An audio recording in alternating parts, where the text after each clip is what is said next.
Hello everyone, welcome back to my channel. So this video has actually been highly requested. I've been having a lot of new faces come on my channel and you guys are wondering how I'm actually tracking my cycle to try and get pregnant. So if you guys don't know, a little backstory on me, I have 3 children already. So I have 2 girls and my son that we just had about a year ago because he just turned 1. And so I tracked my ovulation with him and my youngest daughter. So we were able to get pregnant within 2 to 3 months. So that was nice. And then now, about 7 months postpartum, we started trying to conceive because we do want our son to have someone close in age with him. And yeah, pretty much have a sibling. So I'm going to show you guys everything that I use to try and get pregnant this time around and everything that's helping me throughout this whole journey. Unfortunately, we haven't got pregnant yet, and it's already been about 7 months already, which kind of sucks, but I'm gonna keep going. And yeah, hopefully we get pregnant here pretty soon. But yeah, let me go ahead and show you guys everything that I use to conceive now. So first things first, I wrote everything down because usually I forget a lot of stuff.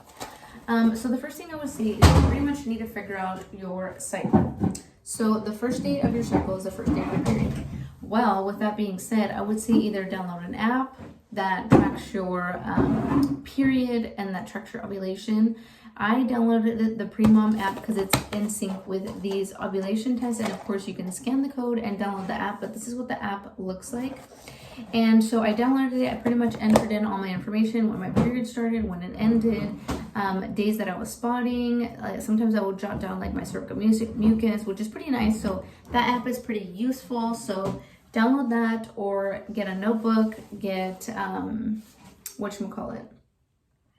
get a calendar, something where you can write where pretty much tracking your cycle, because you want to track your cycle first to figure out the days that you're starting your period and the days that you're starting to track ovulation. So with that, and then also you do want to get ovulation test kits. So this is the easy at home one from Amazon.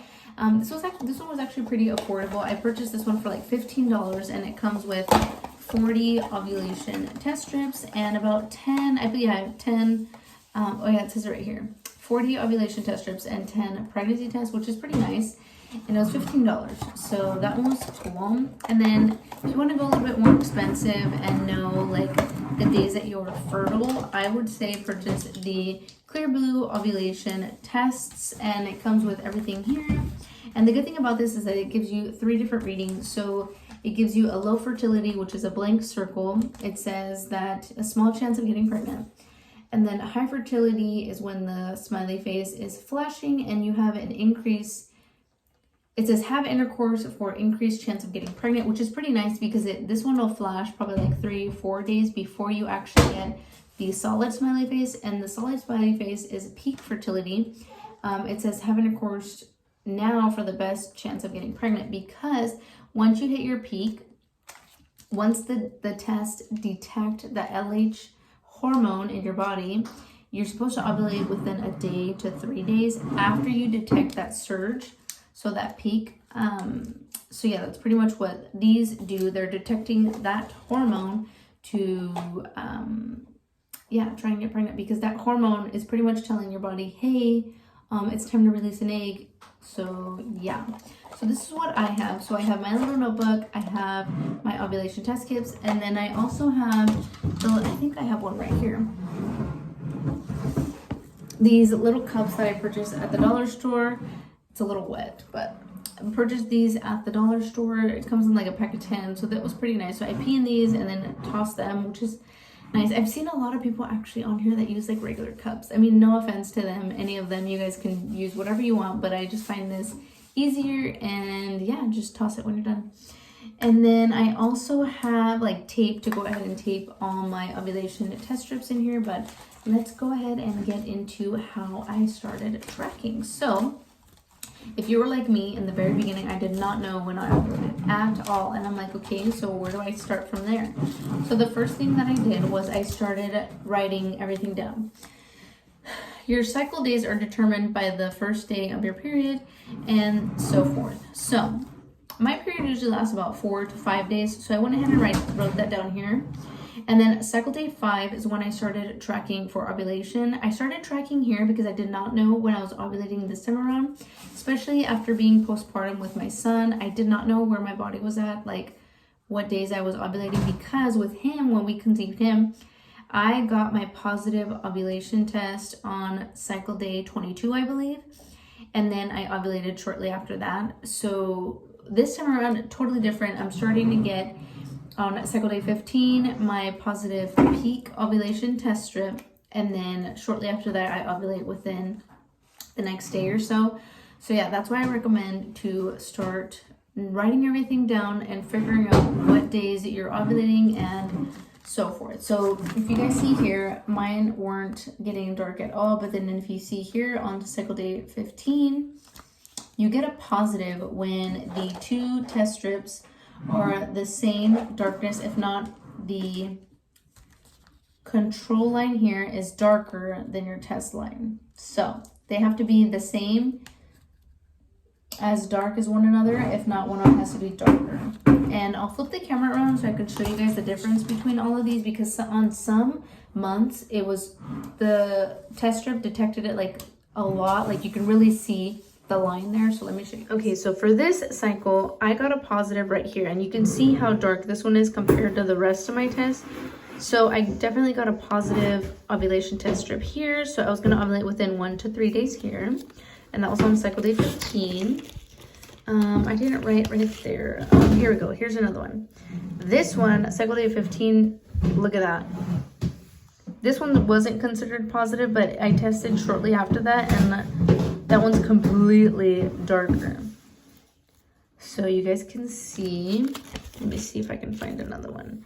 This one, okay, here we go. Cycle day 16. So this one, I was off by a day.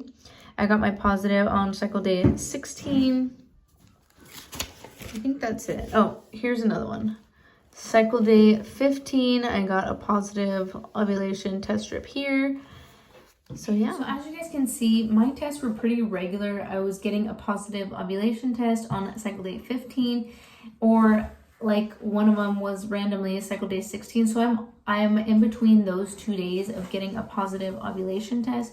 So that's why I recommend testing shortly after your period is over, and then continue to test up until you see a positive ovulation test strip. And that's when you know to baby dance on that peak day, and the following day after that, and the following day after that. But the good thing about this one, the Clearblue, is that the high fertility, it'll flash for you a couple days before you actually get peak. So you can baby dance around this time, these 3 to 4 days before you actually get to this one, to have higher chances of getting pregnant. And the only reason I see that is because it's pretty neat that it tells you it's getting close to detecting that hormone. So go ahead and try now, which is pretty nice. And on here too, it'll tell you like what days to start testing. But again, whatever works for you. If you want to do what I do and test shortly after I get my period, or pretty much just test when this thing says. And then this one, you dip it about 15 seconds, and then it'll give you a reading within 5 minutes. This one, you dip it up until it comes into the test window, and then it'll give you a reading within 3 minutes. So pretty cool. So I hope that answered a lot of your guys' questions on how I track my cycle to try and get pregnant with baby. But I'm really hoping that we conceive here pretty soon. My son's already a year and nothing has happened yet, but I am so excited to continue to test and continue to have you guys follow along with me. But yeah, if you guys have any more questions, or if you guys would like me to do another video for you guys, I will definitely do that for you. But yeah, this is what helped me. And I have everything in a little bin, and I'll show you guys because I like to stay organized. But let me show you guys. So I want to show you guys how I stay organized. So I actually have everything in a bin, and this is where I put all my stuff just to, you know, have a better place to pull everything out of. So I have all my pregnancy tests here, ovulation tests here, little cups. I have extra pens, scissors sometimes because these are really hard to open.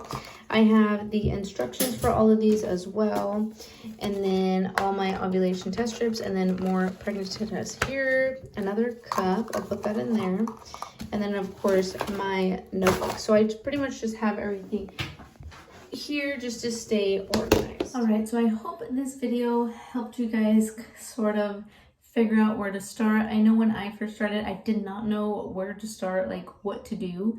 But yeah, so I really hoped that you guys got a little bit of information that was useful out of this video. But yeah, thank you guys all so much for watching, and I'll see you guys soon when I start tracking for ovulation again.